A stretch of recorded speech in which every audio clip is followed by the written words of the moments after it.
Hey, how's it going? This is a quick video on the Vevor 8 kilowatt diesel heater I got off Amazon installing in a two-place snowmobile trailer. This is a V-nose snowmobile trailer, so I have a little bit extra room up here than I would have otherwise with like a standard clamshell trailer. But the concept remains the same. If you can find a spot to mount this, you can do this similar setup in just about any type of snowmobile trailer that you have.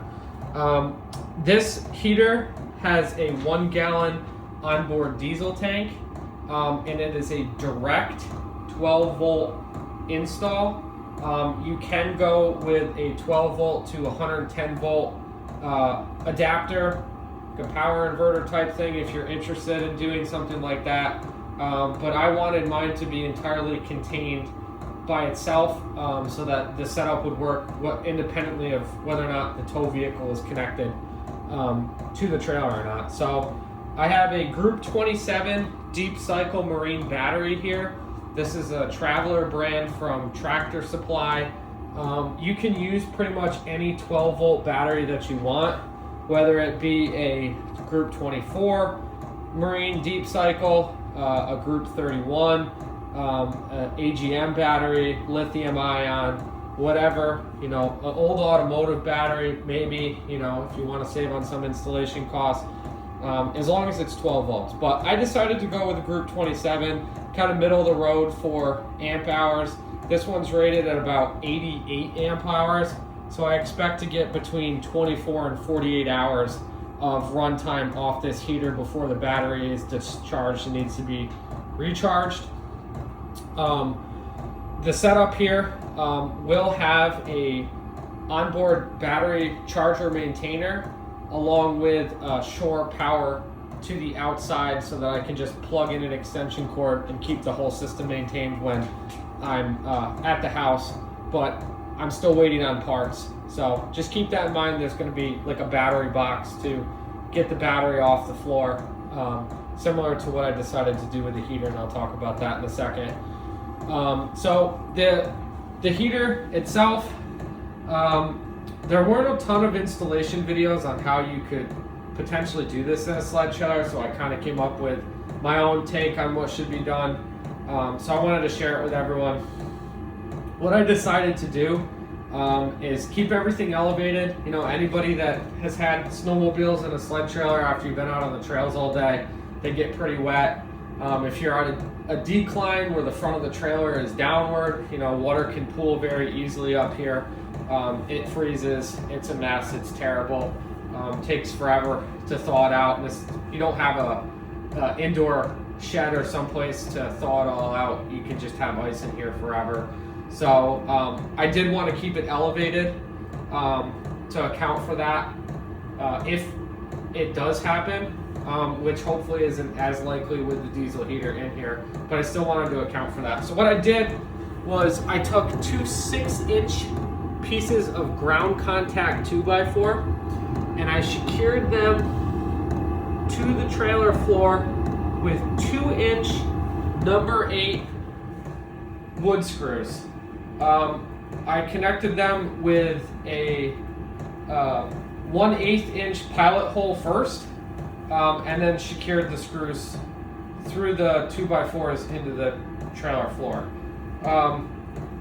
Once I had the mount set, I wanted to make sure that the exhaust and intake holes, which are on the bottom of the heater, aligned with the brackets and the feet of the diesel heater, so everything would line up and it would go straight through the floor. What I decided to do is I'll put this down, I flipped the diesel heater over and I taped this piece of 8x11 paper to the bottom of the heater.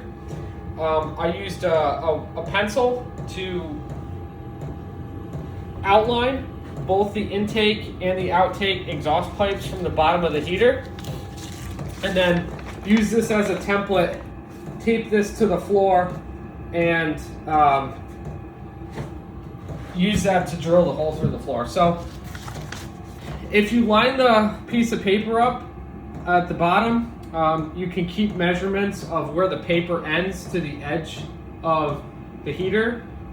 Each side for me, you know, it's really terrible handwriting here, but there was 1 5/8 inch on either side of the 8x11 piece of paper to the front and rear of the heater. So what I did was, on the actual floor of the trailer, you can't really see it because it's covered, I took the pencil like this, outlined the edges of the brackets, went to the inside edge of the heater, which is about right here. If you flip it over, this is where you can basically measure from. The foot, you know, is sticking outward, protruding, but there's a big cavity underneath here. So I took this, it's about 1 5/8 of an inch from here inward to where I had the piece of paper taped, and 1 5/8 inch from here inward where I had the piece of paper taped. So, you know, just center the piece of paper underneath the unit. Use a pencil to basically outline where the intake and exhaust pipes are underneath, and then use that template to match up exactly where the placement is on the ground. So, you know, like I was saying, you can kind of see my marks here I had on the ground. You have your outer edge here, similar on this side, you've got your outer edge. So then you measure from here inward 1 5/8 of an inch, 1 5/8 of an inch on this side on the floor, and then tape this so that there's 1 5/8 inch of wood on the floor between each side, and you essentially have this template centered directly below where the exhaust is on the diesel heater. So I taped that to the ground, and then I just cut through the floor. I used I don't know if you can see that, 1 1/8 inch, a 29 millimeter hole saw. I used the Milwaukee brand. You can use whatever you've got. And it gives you, at least on this model, about 2 millimeters of clearance on either side of the exhaust pipe. And it's just enough to slide the fiberglass heat shield through the 29 millimeter hole, and then push the steel exhaust tube through without having to have too much clearance on either side where rodents or water can really get in, and also really ensures that the fiberglass jacket remains secured with not just the provided clamps, but by also with the exhaust pipe kind of pushing on the fiberglass from the inside out. It should keep the exhaust temps down enough on the wood to not cause an issue, but I'll keep everybody updated on how that turns out.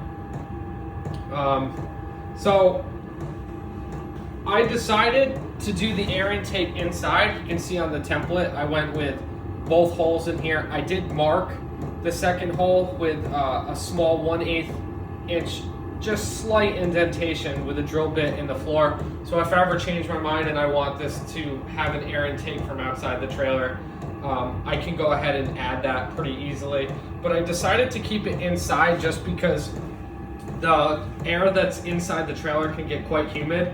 My thought process is, hey, this is kind of a cheap diesel heater. Why don't I suck some of that moist air out through the heater to the outside of the trailer, and then pull some of that really dry outdoor air through the vents in the side of the trailer and the cracks and crevices in the trailer and whatnot.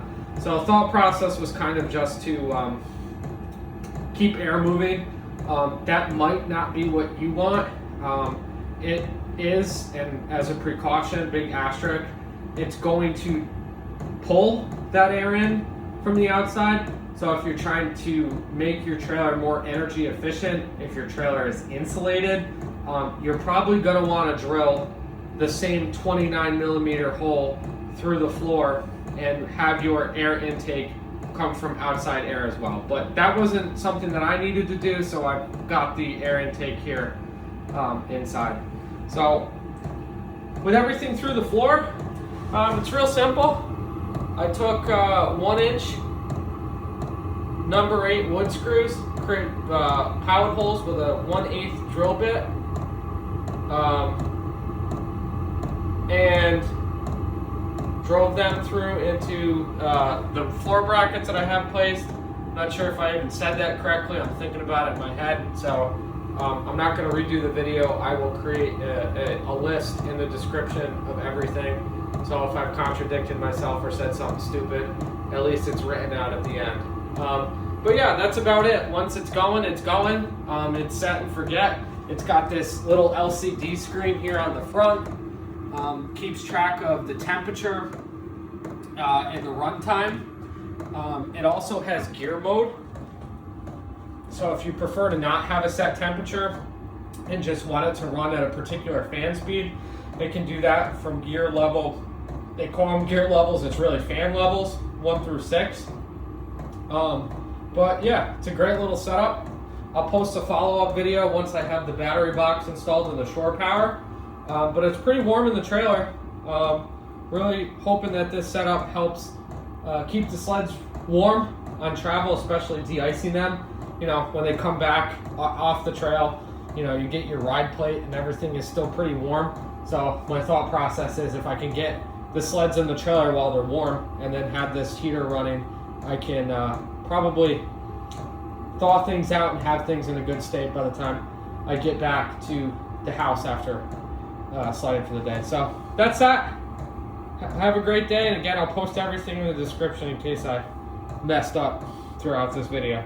All right, take care, everybody.